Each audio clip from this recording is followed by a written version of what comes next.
Welcome to This Week in the Warner Archive Collection, where we discuss our newest releases. I'm George Feltenstein, and I'm proud to be joined by my colleagues Matt Patterson and D.W. Ferranti. It is with great adventure and excitement that we bid a not very fond farewell to one of the worst years in history, 2020. But in the meantime, despite a pandemic and despite having to work remotely, for the Warner Archive, 2020 was a banner year for bringing you top-flight entertainment on Blu-ray, over 50 new-to-format Blu-ray features, plus films returning to Blu-ray, plus collections of animation, plus television, plus all sorts of stuff. So we had a very, very busy year, but we had to find different ways of working since for most of the year we had to work remotely and we had to record remotely. And that made things very difficult. And it also fudged our schedule a little bit because one of our very biggest and best hits of 2020 was destined for release on Halloween, in time for Halloween, and came out on December 15th. But you all know we're talking about The Curse of Frankenstein, our 2-disc Blu-ray special edition set with not one, not two, but 3 aspect ratios. And we're very proud of that release, as we are of so many releases. So we thought it would be fun to take a look back at 2020 and talk about some of our favorite releases of the year and why they meant a lot to us. And also maybe share a memory or two of some other Warner Archive releases that are podcast worthy. So with that, I turn the mic over, figuratively, to Dan and Matt to discuss 2020 and what it meant to them and what are their favorite memories and titles. I think, Dan, you should go first. I don't think I should go first since there's a gap of September, October, November, December in my case. So to avoid unnecessary redundancies, I think I'm going to wait for you and George to go over your stuff, and then I'll throw in my outstanding selection. Well, I'm glad that you addressed that, because one of the most notable things, probably the most noticeable thing about the podcast in 2020 is that we also lost our engineer earlier in the year. The engineer that has worked with George from even before my involvement in the podcast, going back all the way to the beginning. Stephen was a wonderful and very professional presence who not only organized us in the booth, was responsible for recording, and he also edited us. Big shout out to Stefan. He was an integral part of all of it. He is much missed, as is our previously departed podcast producer, Scott. So I will just dedicate from my end this podcast to those two and to you two. And so at the end of 2020, and I didn't talk about this in the final December podcast, I was the recipient of some unfortunate news in that I was to leave the company in a company-wide reorganization. And so I come to you today not as an employee of Warner Brothers, but as a special guest star. And having had to deal with many special guest stars in the past, I really feel that I am privileged to be on this episode with such distinguished hosts as yourselves. I have so many questions, and wow, it's so great to finally be behind the scenes, but in front of you. So this means I should address you with more respect. Yeah, definitely. All right. Noted. Now, I don't want you to think this is an episode of Adam West's Batman and he's a special guest villain. Wait, He's what? a special guest hero. I think it's guest villain's a better way to go, because really the only outstanding guest hero on the Batman show was Bruce Lee. And I don't think Matt's Bruce Lee. But, Matt was a hero for keeping the podcast going after we no longer had an engineer. So in my eyes, he's a hero for many things, but that is one of them.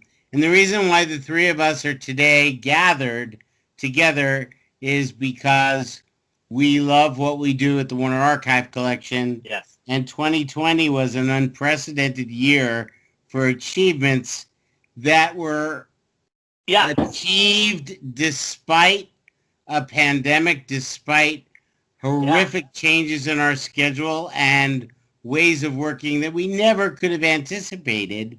And yet we were able to keep the podcast going. And more importantly, we were able to continue to create new masters, and we were able to create the ability to get those masters to Technicolor to replicate the discs to be shipped out to you. And I know some people got their discs a little late because there were just problems at the post office that affected things other than discs.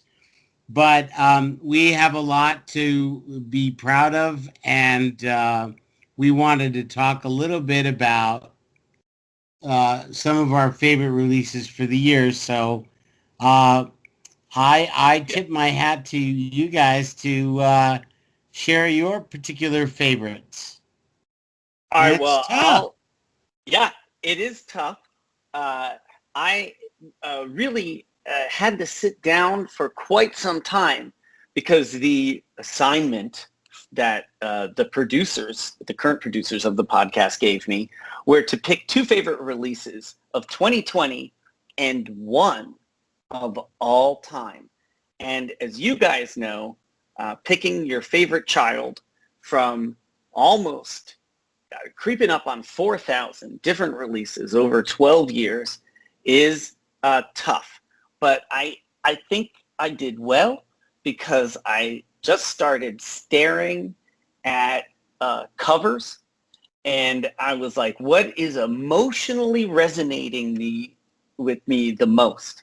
And my number one personal favorite release of 2020 is, I think, among many fans top on the list, which would be The Mystery of the Wax Museum disc, because it has, because you can still buy it, of course, it has everything that I want out of a Blu-ray.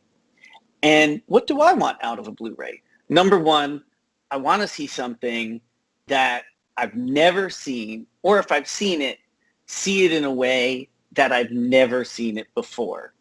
And not only do we have an excellent pre-code film, Technicolor 2-strip marvel. It's like, at this point in 1933, the 2-color Technicolor was considered like a burden, I guess. Like nobody really wanted to use it, but contractually Warner Brothers, this is what I've read, but Warner Brothers had to use it. They knew the limitations of the color palette, and they unlocked the extra level by creating an atmospheric look that is unparalleled. And there were previous versions of this released on DVD, but this version just struck an arrow straight into my heart. And I even went back to watch what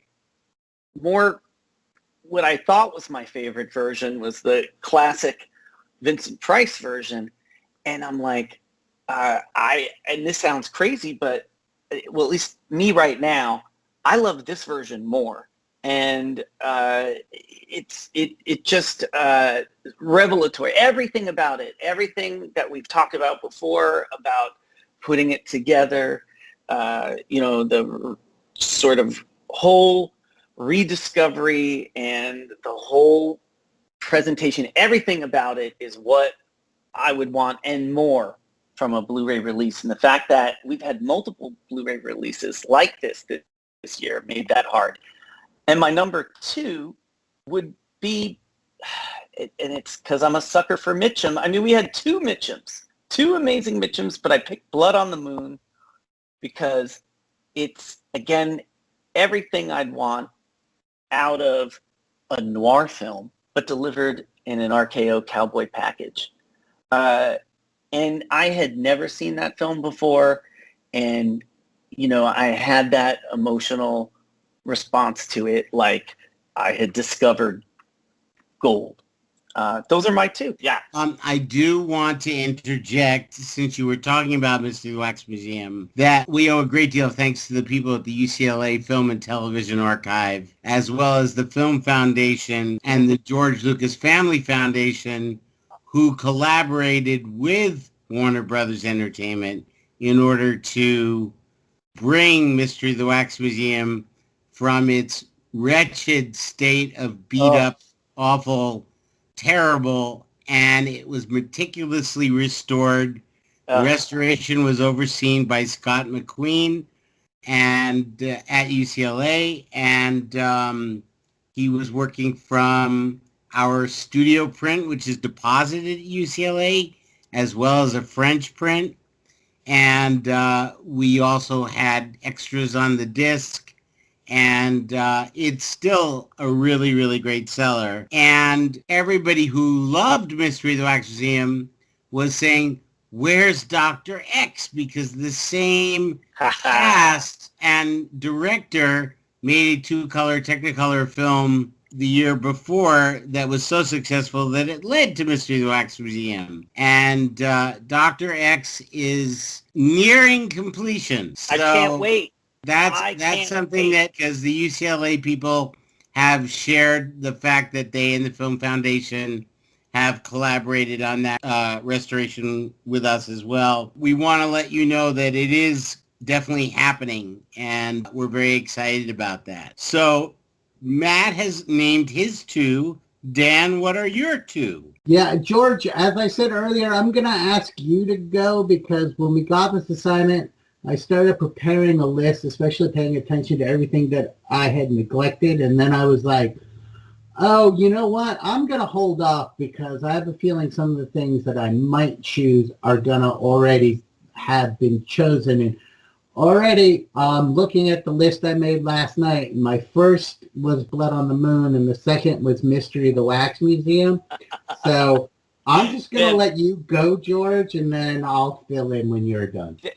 Then I picked four because I was like, I had to pick two that I thought you guys wouldn't pick. So you let me go first, so I picked them. Well, my first favorite release has actually been released in 2 volumes so far, and that is Tex Avery Screwball Classics. The second volume was supposed to be released in June, but it took till December for it to come out. Tex Avery is one of my favorite animators, and his work at MGM was beyond compare. The success of Tex Avery Screwball Classics Volume 1 led us to be able to bring Volume 2 to the market, and between the two collections, you get a plethora, my favorite word, of Tex Avery's greatest cartoons. It was a long battle to get them there because I would say it was close to 20 years. I wanted there to be a Tex Avery set on DVD that was remastered when there was no Blu-ray, and I could never get the support for the cost to do that.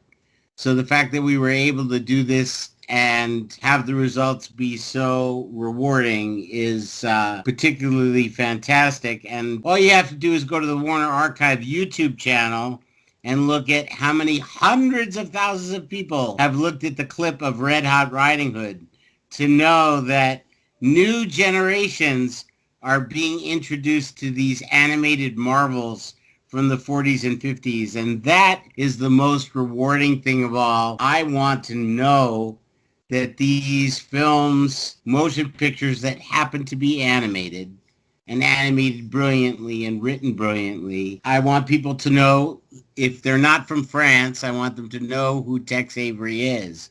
People in France are a lot more familiar than a lot of people in America. That's my number one favorite. And I'd have to say my number two favorite is something I just mentioned earlier in the podcast, and that is the Curse of Frankenstein 2-disc special edition set. It was such an impossible dream that we would be able to do a full throttle restoration and be able to create new special features, or present, I should say, new special features, because they were produced by Konstantin Nazar with us. Konstantin and Steve Haberman have a wonderful commentary that goes along with it. This is the first Hammer horror film, the film that started it all.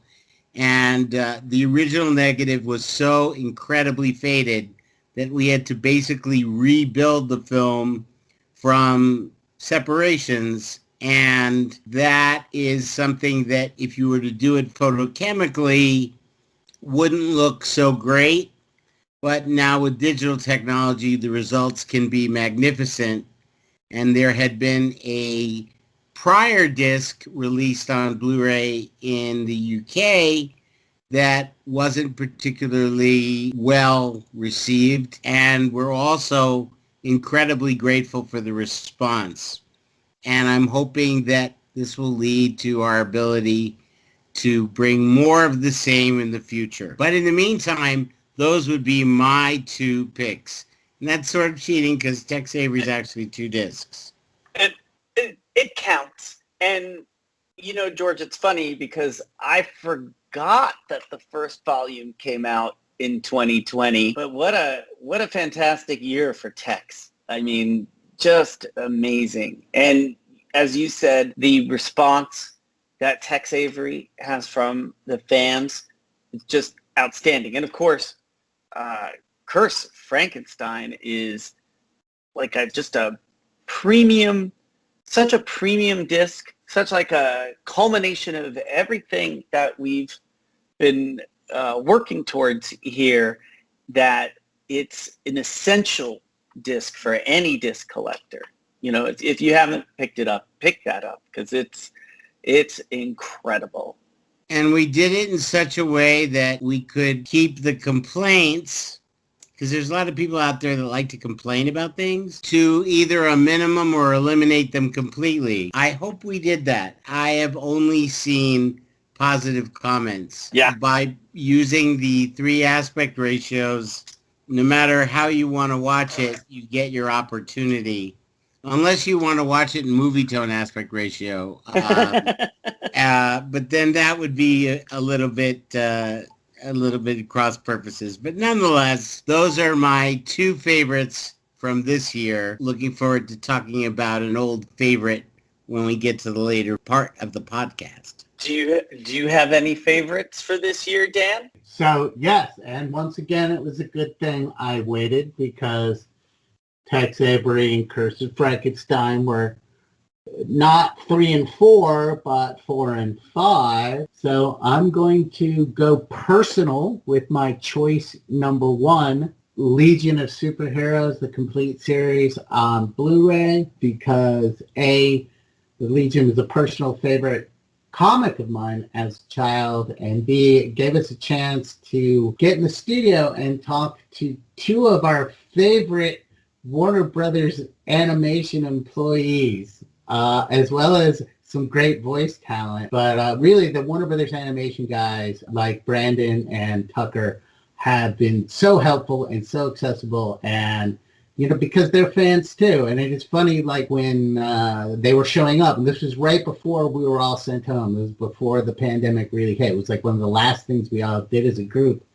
And James Tucker, he's like, you know, I've listened to the podcast, and I can't remember the one you guys did on 13 Women. I was like, oh, because we hadn't started doing the podcast yet. Then he and I just started talking about 13 women. So Legion of Superheroes was a great show and was somewhat overlooked because it came out during a transitional time. And as we are all learning, transitional times in entertainment can be challenging for quality things to be seen and appreciated at the time. And it let us put us out in a great format, complete series, looks terrific, sounds terrific. And we have a great commentary track and a great podcast to check out and get in trouble. I can't not mention Space Ghost on Blu-ray. Hell yeah. After Johnny Quest and Doug Wildey, now with Space Ghost and Alex Terriff, we're sort of checking off, putting the works of these great designers and creators and animators in a format that they have long since deserved and that the fans have long since shouted for. And the great thing about Space Ghost is the series closer, which is the big crossover in which they introduced the Hanna-Barbera Cartooniverse. We get a chance to have Blu-ray copies of Shazam and Moby Dick and the Herculoids and everybody else. So Space Ghost, which is yet another cartoon release.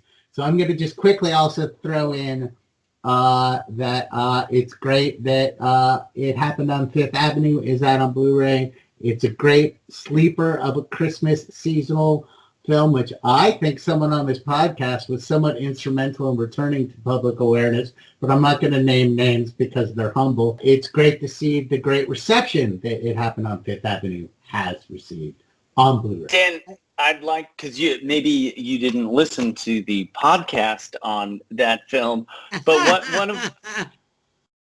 one of my favorite reading about how people were talking about the first time they saw the film, because they're kind of, even if they don't know about rights and clearance and release history, they all had this very interesting story of like coming across the film, and they didn't, they felt like they felt it was their fault that they hadn't seen it. And they're like, why hasn't anybody told me about this? This is an amazing film. Where did it come from? Why did I only find it later in life, Or some people, like, I've always known about it, but that's because they were younger.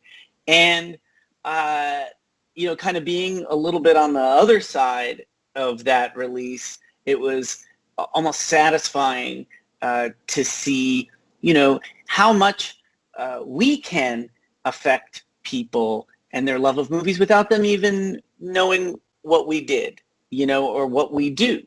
And that was my Christmas present this year. It's a good one. I mean, that really is the goal. That's what we've been about since we started. Exactly. And as we approach 4,000 titles, and it started out with DVD-Rs that were, DVD 5s. I'm very proud of what we've been able to achieve, and very grateful for the support of the fans, because without the fans supporting our efforts, we would be nowhere for certain. And speaking of support, I just want to be clear. No, of course I didn't listen to that podcast. I didn't listen to any of the ones that I wasn't on. Why would I? Well, Dan, they're classic. You, like everybody else there, those episodes are on iTunes or Spotify or wherever you get your favorite podcast. There are, this would be, I think, episode number 416 or 417, but who's counting really at this point? There's lots of adventures. And I think that would bring us to our next segment, which is, and this is probably the most challenging question of all, out of all of those releases, what is your favorite? Who wants to go first on that one? I can't pick a favorite, because notable. That would be impossible, because it's kind of like, which of your children do you love more? But I would say that something that's very, very special to me, and it's because we did it very early on in our exploration into the land of blue, and it looks so good, and it's been out quite a while. I'd have to say the Blu-ray of The Great Race, which also just Excellent. happens to be one of our best-selling titles, and continues to be year after year. And it's yet another title that I'm crossing off my list. Anytime we talk about it, people say push the button, Max. We have a lot of great Blake Edwards movies in our library. It was a tough choice because my other choice might have been Victor Victoria, which I love equally, but there's something about The Great Race, and it's as rich as those pies that went bad at night, so they had to bake more of them the next day for the pie fight. But that's my pick, The Great Race. Matt, what's yours? Well, George, I'd just like to say that, that when we released The Great Race to Blu-ray and started, for me, put it, kind of categorize it in the history of cinema, I just saw how many things that I like kind of come up into that film, which I had just really never realized. Number one, so my appreciation of that film grew. And number two, every time I walk on the lot after that film, and because it looked so real on the Blu-ray, I'd be like, oh, here's where The Great Race starts, or finishes. God, it doesn't need, it was such a big moment in the Blu-ray. It forever altered my perception of where I work.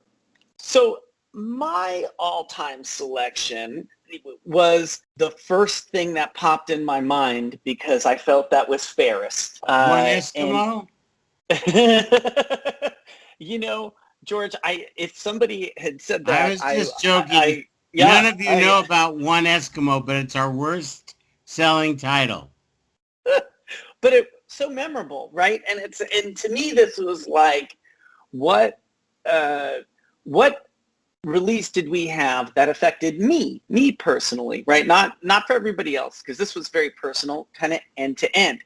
And I went to an early release, and it was really the first release that I saw the magic of what Warner Archive could do from my first-person perspective. It was like my first real big peek behind the curtain, and that release would be Legends of the Superheroes. And that may sound a little weird, but that show personally occupies a very interesting part of my story. Of course, I grew up with Batman 66 in reruns, and but I missed that show. I had heard about it from other people, and it developed this, I had a picture of it in my head. And so when I moved to Los Angeles, and it was really maybe 10 years before joining Warner Archive, me and some friends decided to track down the release so we could finally see it. And we had to go through so much effort, and it was so hard because there literally was no way to see it. And we finally got a copy to watch it. I was blown away about how strange it was. And I think it might have been Dan who at the time was like, this is never going to see release. This, it's like it was a legend among legends. And so you're talking about when you first saw it, not when we first released it. Yeah. No, I'm telling, this is an epic story, George, because I had to pick an all-time release. Unfortunately, I have to fill everybody in on how big this was because it's such a ridiculous television special. So, George, when we were very early on talking about, after Warner Archive launched, and we're talking about things that could come out on this format that were never available, and when you brought this, I don't remember how this release brought up. It was like... it was one of the first things that I planned on. Yeah, and you told me, and I think I was the only one around who, because this was before Dan was around when you first mentioned it, and I was like, wait, am I working at a place that can, a legendary, rare and hard to find TV movie is going to get official sponsorship? Like, I was in disbelief. And then watching you pull the elements out, and then right before it was going to be released, we stopped the release because you had gone in and dug up the original mislabeled 2-inch master tapes. Right. And then we had to go in and like find the machines that at the time it was, there were only like, I think there were only like 2 machines in existence that could do the transfer. And, you know, I'd seen the original release that we were going to do, and it looked like, you know, it was from the same source that the VHS I had. But then when I saw on DVD what a 2-inch master looked like, and then there was extra footage, and then I got the opportunity to look at the extra footage and edit like a little 7-minute DVD extra to it. You know, we took this sort of historical footnote, created this release. It was like that was a dream come true. Green Lantern, stymied by airplane noise overhead, is one of the all-time greatest outtakes in the history of filmed entertainment. I had 40 minutes of extras to go through, and Dan, they were like that. And that, if you are a fan of, I thought, if you're a fan of that release, showing the inanity of those outtakes, and also the story about how they put this together, and we found this out through research. And then ultimately, to cap it off, and this is the feather in the cap of this release, and Dan was there for this, when we went to Comic-Con, when they released the Blu-ray for Batman 66, Dan and I were lucky enough to meet Adam West. And for me, it was the very first time. And we were kind of ushered backstage. And when we were introduced to him, you know, he's a pro. And I could see he had been meeting people all day. And he was very sweet. But he gave me Adam West laser eyes when I said I had worked on bringing Legends of the Superheroes to an official DVD release. All of a sudden, like, he looked at me and he said, just like right in my face, you released that piece of censored. And then I'm like, and then he started laughing. And I was like, oh my God, I just connected with Batman. And that was like the moment where I knew that this was the right job and the right place and the right release. Well, you know, I mean, we're still a tiny little boutique within a behemoth, but then we were toothpicks and Scotch tape compared to where we are now. And that was a huge achievement to find the 2-inch tape and to get that thing out there. And people were in disbelief that we were actually able to find it. It's kind of like a poor man's Star Wars Christmas special, you know? It wasn't as famous, but you have to see it to believe it. But at that time, there was no way you could own anything with Adam West and Burt Ward except for Batman the movie, which, you know, unless you had bat shark repellent, you really couldn't watch it. That's absolutely true, in a good part of the context, because that was the one bit of the TV show that could be released, and it you know, it resonated with the audiences. At that point, we weren't doing a new release podcast, but if we were, that would have been something we would have really been able to zero in on. But it really was, to me, just showing the almost unlimited potential of what we were doing. Oh, absolutely. And think about 10 years later, it ended up on the DCU streaming service. Which is, again, one of the wonderful things about catalog and library, right? Because, like, ultimately, while we had a successful commercial release, releasing it at the best quality we could at the time, it now is part of the library, and anyone down the line can pull that and show it in whatever way or formats develop in the future. It's no longer buried in the inventory, because that's literally how I found it. It was buried in the inventory, mislabeled, and we fixed that. Yeah, like you searched it by episode title because there were 2 episodes. You didn't it wasn't filed by Batman or superhero Legends of the Superheroes, and like just that one thing that you came up with in the search was the key to unlock it. And that's a library story. I mean, it had like just everything going for it, which is why I picked it, because it really was kind of an end-to-end story, and then it now has a future. Well, Dan, that's a hard act to follow, but what is your selection? Well, I could easily have gone down a very similar path, and so I'm going to cheat and say the path I would have gone down, and then I'm going to do a curveball and ignore the assignment and do something else.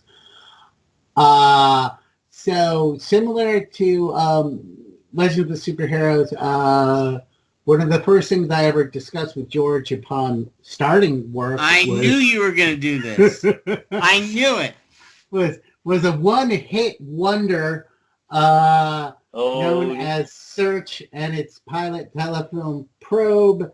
And after many sweat and tears, we finally got it out, remastered from original camera negatives. I got a lot of help and assistance in tracking down information and stuff from fellow members of my Search Probe Yahoo including the lady group, with the tattoo, which had been already in it. Like I had been a member of this news group since mid-90s.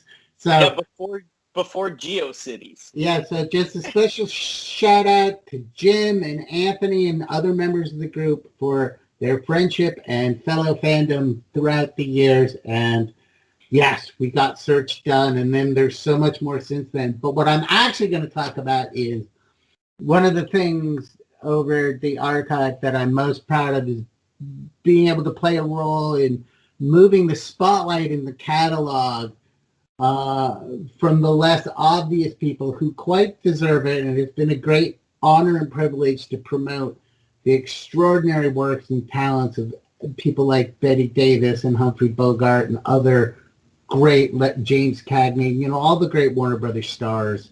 But it's been also very gratifying that people like Alan Jenkins are talked about again.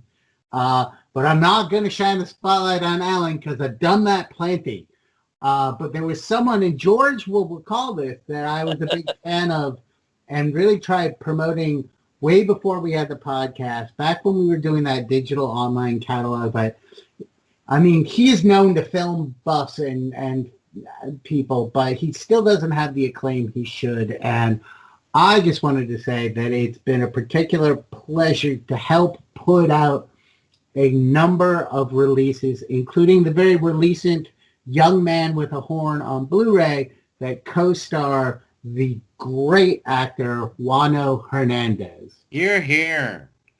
So if you are looking for someone to follow, look him up online. Fascinating life story, but Young Man with a Horn, he's got a great part in it. He's sort of playing Satchmo. But In Sugar in the Dust is an amazing movie, which we also put out, and he's just fabulous in that. But he's fabulous in everything. But Wano and Woody Strode are like two of my favorite actors that don't get enough attention. So I'm just stealing the mic for a little bit to tell everyone to go watch a Wano Hernandez film. Well deserved. We have plenty of them, and I also want to give a shout out to Stars in My Crown. We've been putting our emphasis so heavily on Blu-rays, and in many cases, or certain cases, we're able to take a film like Dark of the Sun or Don't Be Afraid of the Dark and remaster it, bring it to Blu-ray. We haven't been able to do that nearly enough, but we made so much of the catalog available on DVD, over 1,000 features that you couldn't get. And films like Stars in My Crown and Intruder in the Dust are essential film going. And it is my hope that we'll be able to remaster them to Warner Archive quality and bring them to Blu-ray. That's a hope, but I think it's wonderful that because I knew you would go for the Jenkins, but didn't know you'd go for Wano, and I'm very glad that you did, because he's a personal favorite actor of mine as well. Ken announced he was going to zigzag. Well, I think that on that note, we want to thank all our fans for their support this year. It was a difficult year for a lot of people. As we start 2021, there are rays of hope that 2021 will be a better year, and I certainly hope it will be. The Warner Archive releases we have announced for January. We have 4 fantastic Blu-rays coming your way at the end of this month, and by the time this podcast is actually listened to, they may be prior releases, because I don't know how long it's going to take us to get this up. We intend to be announcing our February releases probably next week. So there may be a lot of things that we could talk about right now, but we're not going to, just because there's so much more to discuss, and it's best left for another time. But I want to thank our special guest star, Mr. Matt Patterson, for joining us. It wouldn't be a podcast for the Warner Archive without you, and I'm very grateful that you're with us. And thanks. Dan, it's great to have you back where you belong. It's nice to be back. So we thank you for listening to this Warner Archive podcast, and keep your ears peeled for the next one. Until that time, I'm George Feltenstein. Oh, I'm special guest at Mr. Matt Patterson on your favorite social media channel. And I'm DW Ferranti. Thank you for your support. Thanks for listening.